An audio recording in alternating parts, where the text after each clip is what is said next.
Hello students, I hope you all are doing well. Me Priyanka, your biology educator, and today we will explore active transport and nucleus in detail. Okay, so let's get started. See, in previous lecture we saw about the passive transport. So plasma membrane transport mechanism perform करता है. सो passive transport में हमने देखा था कि चीज़ें high to low concentration move करती हैं, जो कि ये नॉर्मल फेनोमेना है. High concentration to low concentration move करना इज़ नॉर्मल. सो यहाँ पे एनर्जी की रिक्वायर्ड नहीं थी पैसिव ट्रांसपोर्ट में. But today we will see active transport. Okay, active transport. So यहाँ पे क्या होगा ना, चीज़ें लो टू हाई मूव करेगी. पैसिव में हाई टू लो था, so there is no energy required. But active transport में क्योंकि चीज़ें low concentration to high concentration move करेगी, so there is requirement of energy. So you can see here definition, the movement of material is from their low to higher concentration. Okay, so energy की required होगी. अब देखो कैसे work करता है. ये मैंने प्लाज्मा मेम्ब्रेन बना रखा है. Give me 1 second. या सो ये प्लाज्मा मेम्ब्रेन है. ठीक है, नाउ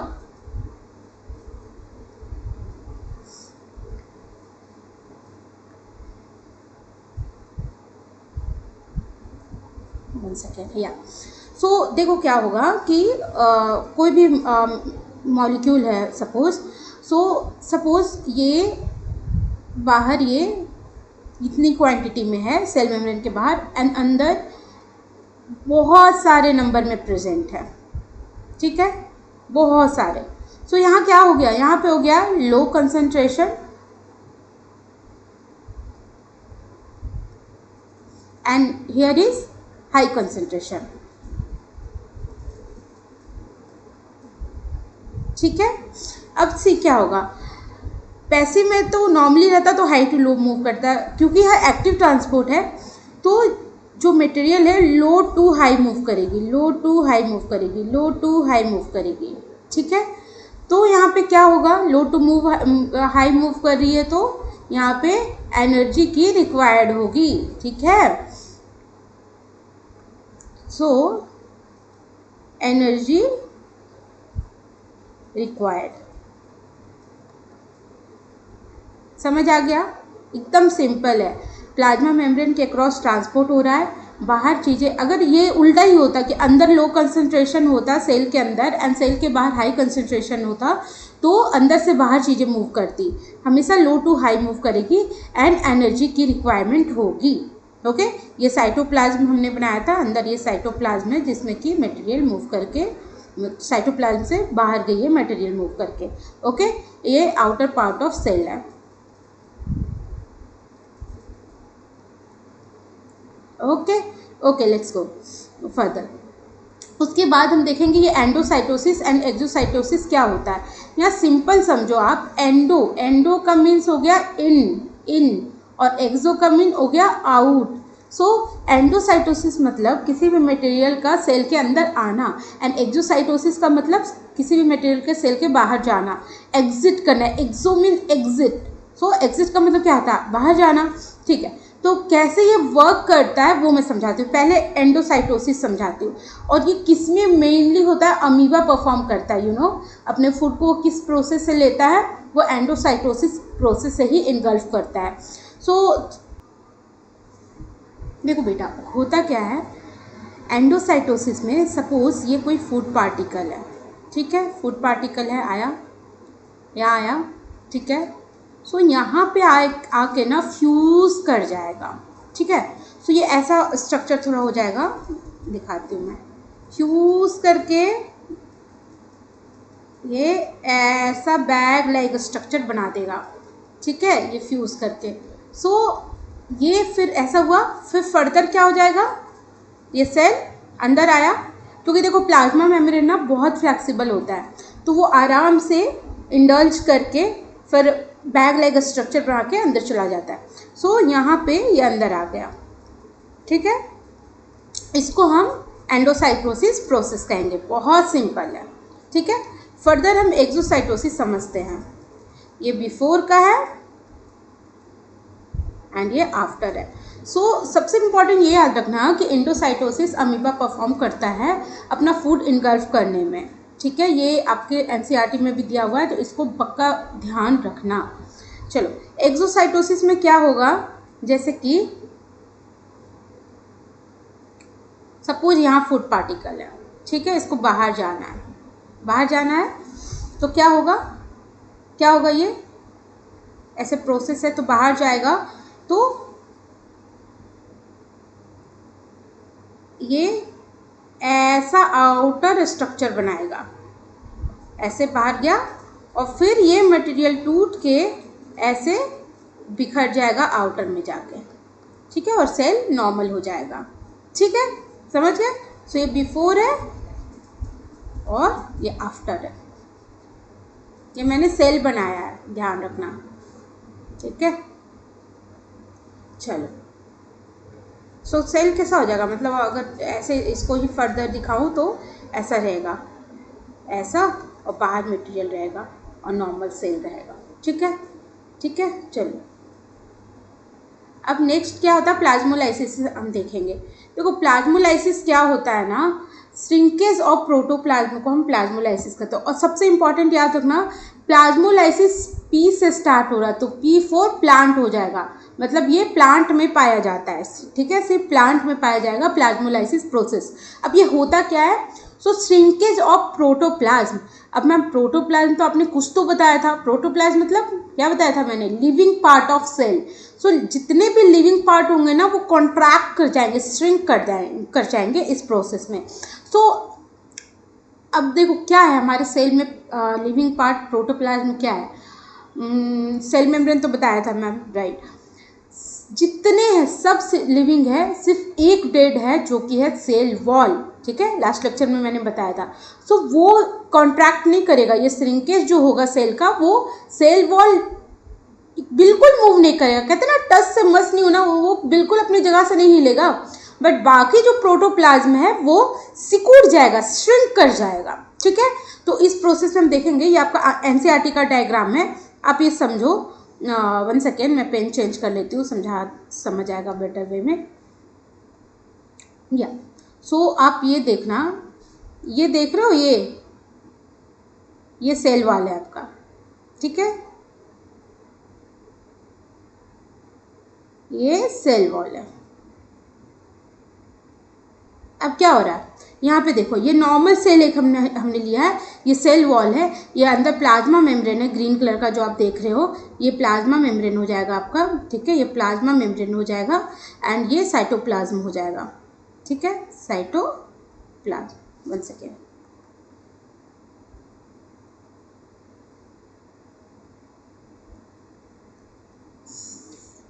क्या हो रहा है, 1 सेकेंड, हाँ, चलो ठीक है।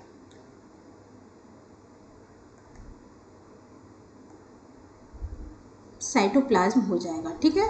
चलो, अब देखो क्या होता है प्लाज्मोलाइसिस में, वो समझना। ये सेल वॉल देख रहे हो, अपने जगह पे ही है, जैसा था वैसा ही है ना, लेकिन ये जो है ग्रीन कलर का प्लाज्मा मेम्ब्रेन, वो यहाँ के कंपेयर में यहाँ सिकुड़ गया है, श्रिंक हो गया है। अंदर पूरा जितना भी लिविंग पार्ट है वो सिकुड़ रहा है, श्रिंक हो रहा है। फिर फर्दर हम जाएंगे आगे, देखो ये और भी सिकुड़ते गया और अंत में ये ऐसा लास्टली हो गया, एकदम सिकुड़ के ऐसा हो गया, लेकिन सेल वॉल जहाँ था वहीं है अपने जगह पे, वो बिल्कुल अपनी जगह से बिल्कुल मूव नहीं किया है। इस प्रोसेस को ही हम प्लाज्मोलाइसिस कहेंगे। देख लो, ये पूरा श्रिंक हो गया प्लाज्मा मेम्ब्रेन एंड बाकी जितने भी कंटेंट थे, तो इसको हम प्लाज्मोलाइट सेल कहेंगे। ये जो है प्लाज्मोलाइजिंग सॉल्यूशन है यहाँ पे साइटोप्लाज्म में, उसमें ये करेगा। तो देखो यहाँ लिखा हुआ ना, cell showing contraction of cytoplasm, plasma membrane, जितने कंटेंट है सब ऐसे श्रिंक हो जाते हैं, ठीक है। तो इसमें क्या होगा, श्रिंकेज में क्या होता है, वाटर बाहर जाता है, जैसे कि सेल है, ठीक है, सेल है तो उसका वाटर मॉलिक्यूल बाहर गया, तो सेल सिकुड़ के छोटा हो जाएगा, ठीक है। तो वैसे ही होता है, इसको मैं बस समझाने के लिए बनाई हूँ, या ऐसा ही होगा, ठीक है। तो प्लाज्मोलाइज सेल किस में पाया जाता है? बस और बस प्लांट सेल में पाया जाता है। तो देखो मैंने यहाँ डेफिनेशन लिखा हुआ है, shrinkage of protoplasm living content of the cell. Protoplasm क्या लिखा है देखो, क्या मैंने बोला प्लाज्मोलाइसिस क्या होगा? Shrinkage of protoplasm. And protoplasm हम किसको कहेंगे? लिविंग पार्ट, जो लिविंग कंटेंट है सेल को, उसको कहते हैं। सो सेल वॉल से अवे होकर श्रिंक हो जाएगा when placed in hypertonic solution. ये हमेशा ध्यान रखना, ऑब्वियस सी बात है, मैंने लास्ट में टाइप ऑफ सॉल्यूशन में बताया था, हाइपरटोनिक सॉल्यूशन में हमेशा सेल श्रिंक करेगा, हाइपर आर एंड श्रिंक में आर। सो हमेशा ध्यान रखेंगे हाइपरटोनिक सेल विल श्रिंक, ठीक है। तो यहाँ पे देखो हाइपरटोनिक सॉल्यूशन में प्रोटोप्लाज्म का श्रिंकेज होगा। एंड सेकेंड मोस्ट इंपॉर्टेंट याद रखना है कि ये प्लांट्स में होता है, ऑब्वियस सी बात है, plasmolysis, P for plasmolysis and P for plants, तो याद रखोगे आप, ठीक है। चलो नेक्स्ट हम मोस्ट इम्पॉर्टेंट टॉपिक पढ़ेंगे, न्यूक्लियस। न्यूक्लियस मैम कुछ तो बताया था आपने लास्ट लेक्चर में। सो न्यूक्लियस को बहुत मतलब याद रखना बहुत इम्पॉर्टेंट है कॉन्सेप्ट समझने के लिए, बस ये brain of cell. Wow ma'am, brain of cell क्यों क्या? हमारा जिसका फंक्शन होता है वही क्या? देखो हम क्या करते हैं, कब खा रहे हैं, कब पी रहे हैं, कब कहाँ जा रहे हैं, क्या एक्शन कर रहे हैं, वो ब्रेन से ही तो कंट्रोल होता है, राइट। वैसे ही न्यूक्लियस पूरे सेल का फंक्शन को कंट्रोल करता है। वो को छोटा मत समझना, बहुत पावरफुल है। मतलब सोचो पूरा सेल कब क्या कर रहा है, उसकी एक्टिविटी क्या है, वो कंट्रोल होता है न्यूक्लियस से, इसलिए हम इसको ब्रेन ऑफ सेल कहते हैं। सो यहाँ पे देखो कंट्रोलिंग सेंटर, अभी मैंने बताया ना कि कंट्रोल करता है, सो एक कंट्रोलिंग सेंटर कहेंगे सेल का। एंड ये डबल मेम्ब्रेन होता है न्यूक्लियस एनवेलप पोर्स के साथ। ये मैं अभी बताऊंगी कि क्या है, ऐसे कंफ्यूज करोगे, सो मैं बता देती हूँ, तभी मैं ये सेंटेंस आपको समझाऊंगी, ठीक है। देखो क्या होता है, सेकेंड, यस, ओके। सो सी क्या होगा, ये क्या मैंने बनाया है बेटा, ये सेल बनाया है, ठीक है मैम। ये क्या बनाया है मैम, ये न्यूक्लियस बनाया है। अभी बस न्यूक्लियस लिख रही हूँ, फिर मैं बताऊंगी इसको क्या कहा जाता है, ठीक है। अब देखो न्यूक्लियस ना डबल मेम्ब्रेन होता है, डबल मेम्ब्रेन होता है, बट क्या मैम ये ऐसा ही होता है? डबल मेम्ब्रेन बिल्कुल जैसा आपने बनाया नहीं, ऐसा बिल्कुल नहीं होता है। सो क्या होगा, सो देखो इसमें ना न्यूक्लियर मेम्ब्रेन में पोर्स लाइक स्ट्रक्चर होते हैं। सो जैसे कि मैं दिखाती हूँ क्या क्या एक्चुअल में होता है, ठीक है। जैसे कि सपोज अब देखो क्या होगा, कैसा होगा। सो ये ऐसा, ठीक है,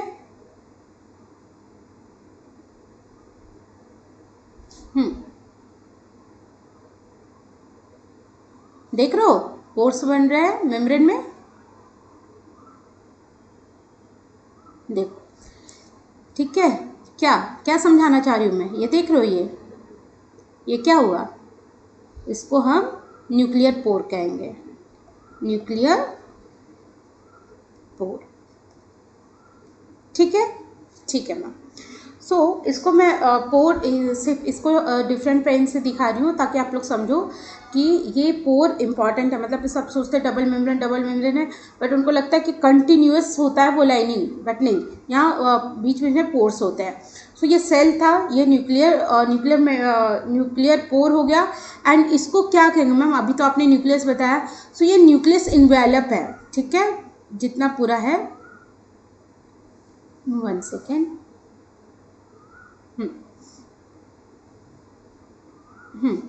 ये न्यूक्लियर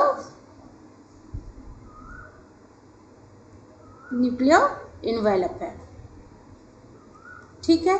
अब मैम इसमें क्या प्रेजेंट रहता है, कोई बता सकता है क्या प्रेजेंट रहता है? सो इसमें बहुत इंपॉर्टेंट, ये जो मैं बताने जा रही हूँ भी बहुत इंपॉर्टेंट, डीएनए का नाम सुना है बेटा कभी? यस मैम सुना तो है, बट डिटेल में नहीं पता है। सो न्यूक्लियस के अंदर डीएनए प्रेजेंट होता है, मतलब इसका काम जानोगे ना तो हैरान हो जाओगे कि ये धागे लाइक स्ट्रक्चर का इतना बड़ा रोल है मैम। सो ये ऐसे ऐसे ऐसे से स्कैटर फॉर्म में प्रेजेंट होता है, ठीक है।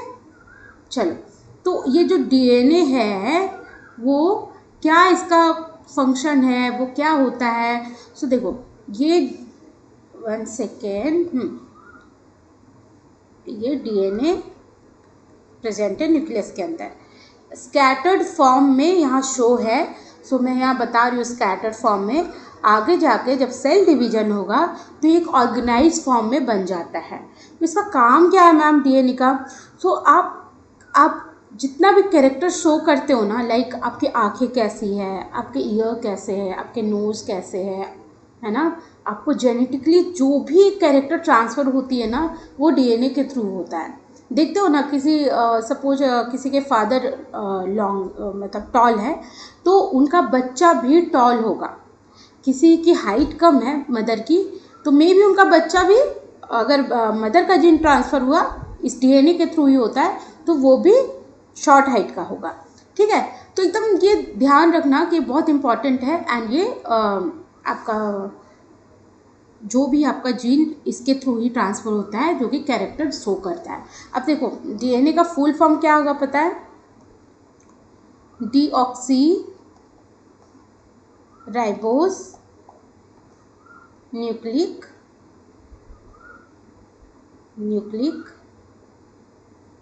Acid. 1 second.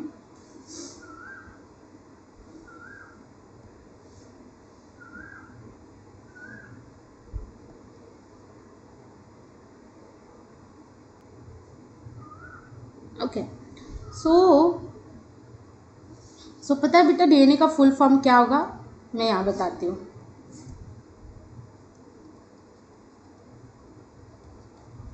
Deoxy ribo nucleic acid. ठीक है, इसका काम क्या है? ट्रांसफर कैरेक्टर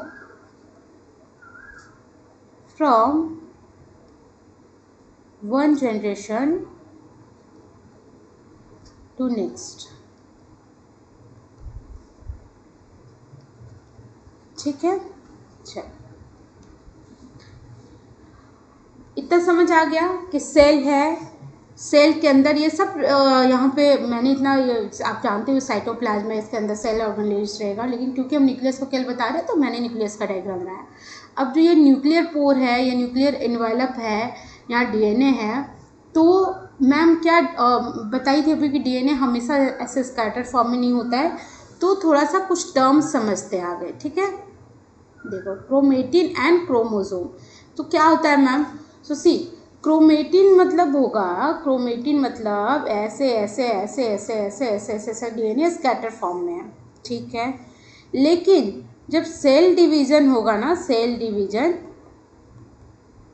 तो ये क्वाइल्ड एंड कंडेंस हो जाता है डीएनए, एंड कंडेंस होके ये यहाँ पे क्या, ये इसको कहेंगे chromatin,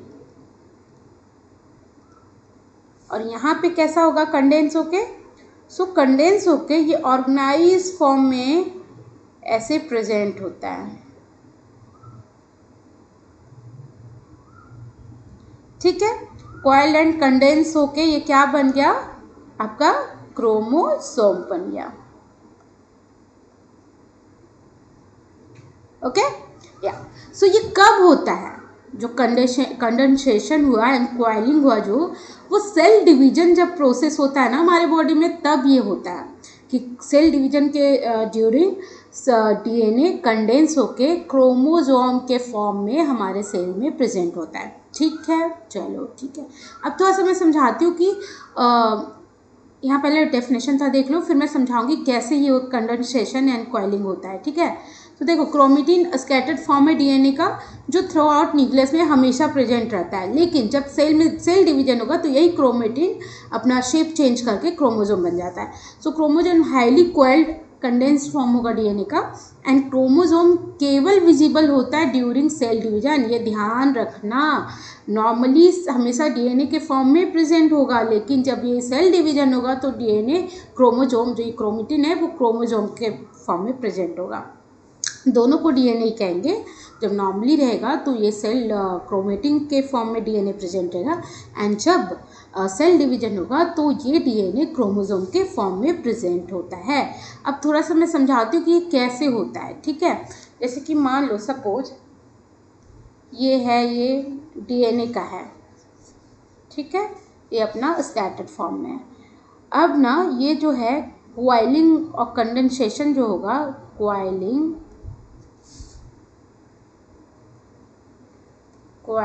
and condensation during cell division. तो ये क्या होगा पता है आपको क्या होगा?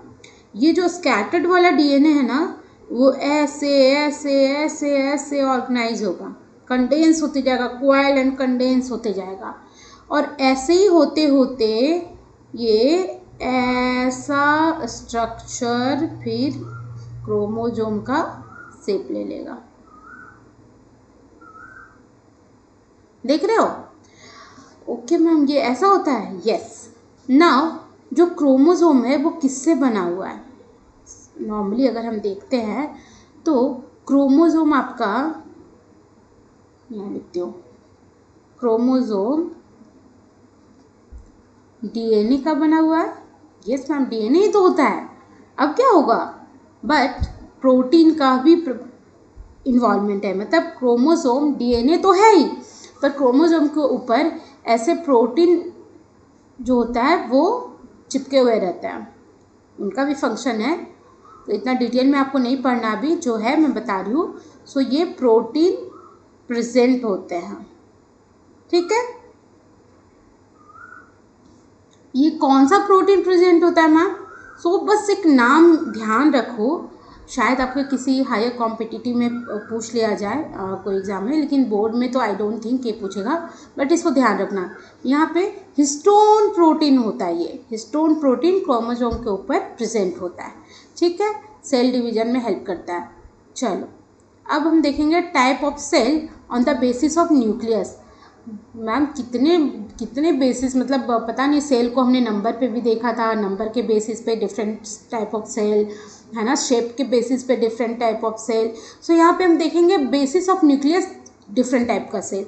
दो टाइप के सेल होते हैं, एक होगा प्रोकैरियोटिक सेल एंड एक होगा यूकैरियोटिक सेल। अब देखो प्रोकैरियोटिक मतलब क्या हो गया? प्रो मीन्स प्रीमिटिव, इसका मीनिंग ये होता है प्रीमिटिव मतलब जो सबसे पहले ऑर्गेनिज्म आए होंगे, जब हमारा लाइफ क्रिएट हो रहा था ना अर्थ पे, जब कुछ लाइफ नहीं था एंड पहली बार लाइफ क्रिएट हो रहा था, तब ये जो ऑर्गेनिज्म आए थे उनको हम प्रीमिटिव ऑर्गेनिज्म कहते थे, एंड उससे ही बना प्रो वर्ड, ठीक है, प्रोकैरियोटिक। सो होता क्या है ना, प्रोकैरियोटिक में आपका न्यूक्लियस नहीं प्रेजेंट होगा, ठीक है। ये क्या कह रहे हो मैम, न्यूक्लियस नहीं रहेगा तो डीएनए रहेगा कि नहीं? यस, डीएनए रहेगा पर न्यूक्लियस के अंदर नहीं रहेगा, वो साइटोप्लाज्म में स्कैटर्ड फॉर्म में रहेगा, ठीक है। ओके, सो यूकैरियोटिक क्या होगा तब मैम? यूकैरियोटिक में न्यूक्लियस प्रेजेंट रहेगा। सो दो टाइप के ऑर्गेनिज्म हो गए, प्रोकैरियोटिक जिसमें न्यूक्लियस एब्सेंट है एंड यूकैरियोटिक जिसमें न्यूक्लियस प्रेजेंट है। अब प्रोकैरियोटिक में मेम्ब्रेन बाउंड ऑर्गेनेल्स नहीं रहेगा, जनरली ऑर्गेनेल्स नहीं रहते हैं, बट एक राइबोसोम रहता है जो नॉन मेम्ब्रेन सेल ऑर्गेनेल्स, आपको पता होगा।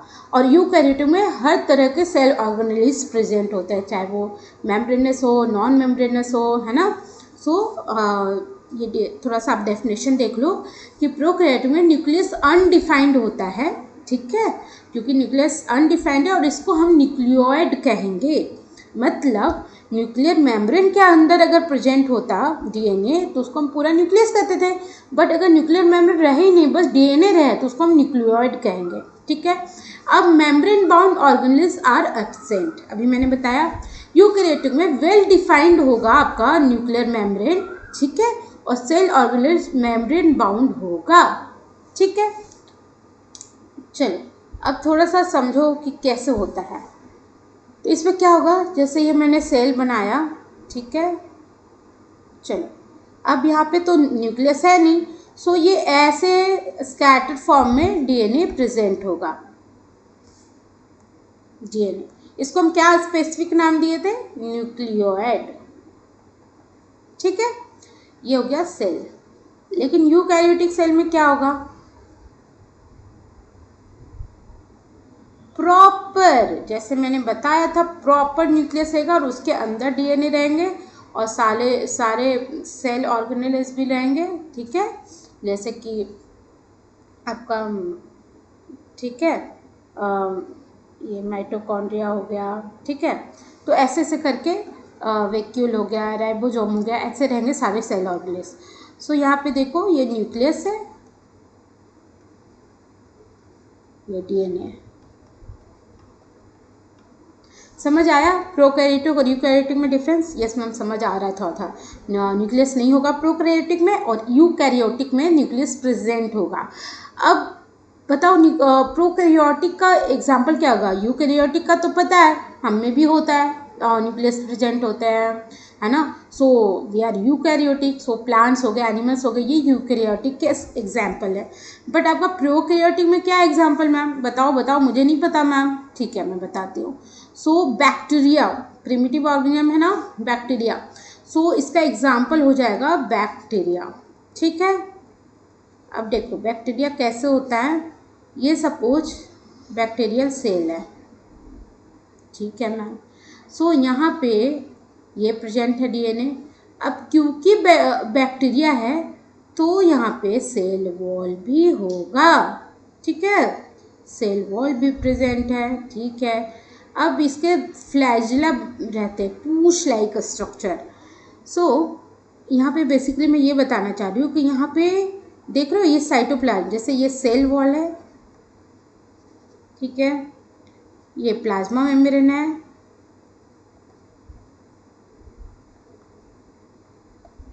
ये तुम्हारा साइटोप्लाज्म है,